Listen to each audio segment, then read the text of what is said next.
अनगरमध्ये लोकशाही की ठोकशाही? अनगरमध्ये रंगला सही रे सहीवरून सामना. थिटेंचा अर्ज बाद झाला की केला? एवढ्या पोलीस बंदोबस्तात निवडणुकीसाठी अर्ज दाखल करायला जावं लागणं हे चित्र यूपी किंवा बिहार मधलं नाही, तर हे दृश्य आहे आपल्या सोलापूर जिल्ह्यातल्या मोहोळ तालुक्यातील अनगर मधलं. मला अधिकार आहे का नाही ती जनता ठरवेल ना बिनविरोध करायचं का नाही. अर्ज सुद्धा भरू दिलाय. यावलीच्या कॉर्नरला हजारो माणसं उभा केलेले आहेत, हिवऱ्याच्या कॉर्नरला, देवळीच्या कॉर्नरला. पोलीस प्रशासन काय करतात? 8 दिवस यांना प्रोटेक्शन मागते मी. गृहमंत्री साहेब, इतकी घाण आणि कीड तुम्ही तुमच्या पक्षामध्ये घेतलेली एका महिलेला अधिकार दिलाय.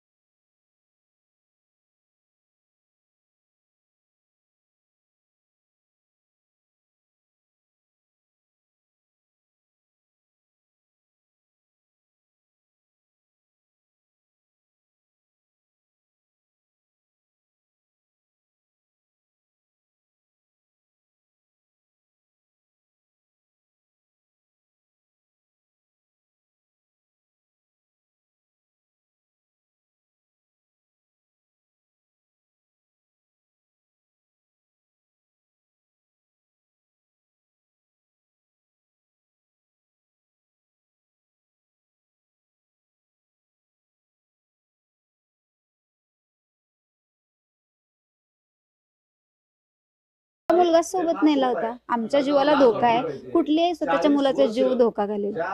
त्याला सोबत घेऊन जाण्याचं कारण एकच होतं की सही करण्यासाठी नेलं होतं. या विरोधात म्हणलं तर आपण काय न्यायालयामध्ये आता दाद मागायची. शेवटी आता फायद्यानं जर जायचं म्हणलं तर सर्वप्रथम तर आपण न्यायालयात दाद मागतो. आता आज आम्ही पाहतोय तर अजून त्यांच्याकडून आम्हाला रिपोर्टिंग आलेलं नाहीये. आम्ही रात्रीच मेल केलेले की आम्हाला छाननी झाल्याबाबतचं आम्हाला सर्व ते डॉक्युमेंट्स द्या. आम्ही मेल रात्रीच केलेले आहेत, सीओला केलेले आहेत आणि निर्णय अधिकाऱ्यांना. दुसरीकडे अजित पवारांच्या राष्ट्रवादीचे नेते उमेश पाटलांनी तर टेक्निक वापरून अर्ज बाद केल्याचा आरोप केला. छाननीमध्ये सूचकाची सही नाही म्हणून अर्ज बाद केला. सूचक कोण आहे? तर सूचक उज्ज्वला थिटे यांचा स्वतःचा मुलगा सूचक आहे. त्याला विचारल्यानंतर त्यांनी सांगितलं की मी 3 ते 4 वेळा फॉर्म चेक केला. आईची सही आहे का बघितलं, माझी सूचक म्हणून सही झाली आहे का ते बघितलं. आणि असं असतानाही अर्ज बाद केला गेला. परंतु तो हा रडीचा डाव, हा पळपुटेपणा अनगरकर राजन पाटलांनी केलेला आहे. मी याचा निषेध करतो.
देश विदेशातील प्रत्येक घडामोडींचे लाईव्ह अपडेट मिळवण्यासाठी आता साम टीव्हीच्या सर्व सोशल मीडिया प्लॅटफॉर्मला लाईक, फॉलो आणि सबस्क्राईब करा.